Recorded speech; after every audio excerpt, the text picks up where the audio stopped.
Have you watched Sounds of Freedom, the movie?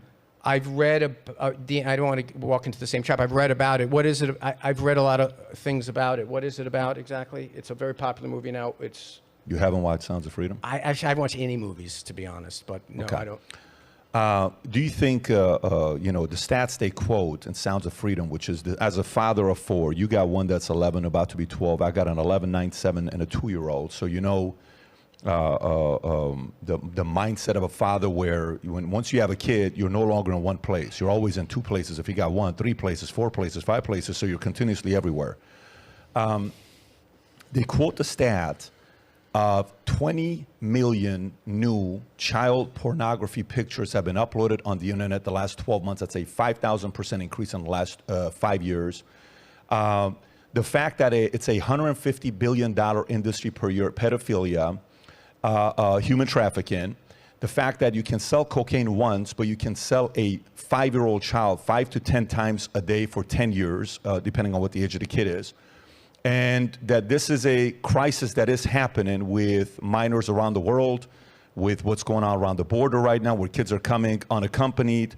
This is a real issue. Do you see that as a top 5 crisis in America today? It's a huge problem. I didn't know that's what the movie was about. It's a huge problem, but I'll go beyond that. I mean, there is a I don't want to get out over my skis, and it's probably $1 trillion industry around pornography of all types. That is completely, I mean, I see guys in these rooms, we have this notion of the 8th and 9th steps of making amends.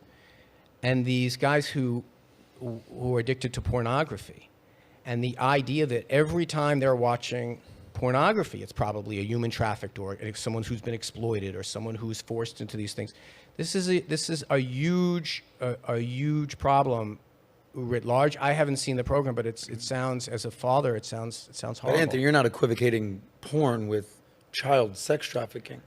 Well, what I'm saying is that I'm putting them in the same category. I'm putting them in the same category. Porn, consensual sex. Well, hold on a second. Versus child sex trafficking. We have no idea. We have no idea about what consent people have given. Whether they, if you don't believe that porn is exploitive of people, then I mean you and I have a different understanding. I'm not saying that all of it is. I highly disagree. I'm not saying that all of it is, but I'm saying it's the same.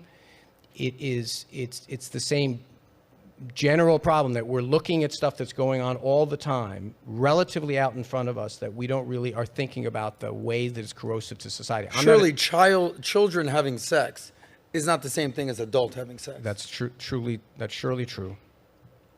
Okay, so that's sort of contradictory to what you just said. No, I'm expanding the conversation about something I don't know very much about to something I had more experience with. I think the question was, do you think this is something that we should be worried about? Do you think it's a top 5 issues? Way more than JFK's assassination. Way more. Way more. I don't disagree. I absolutely agree. I think to me it's even more than top 5, but I agree in that area. How much you think we're doing to protect these kids? Because how often do we hear about people getting, caught? How often do you hear about, it happened at a massive scale? There's a lot of people that are getting away with this. I'm not really an expert on it, and I didn't see the movie, but yeah, it sounds terrible. And the movie's getting an enormous amount of attention, so perhaps that's the fulcrum that is needed to get more done.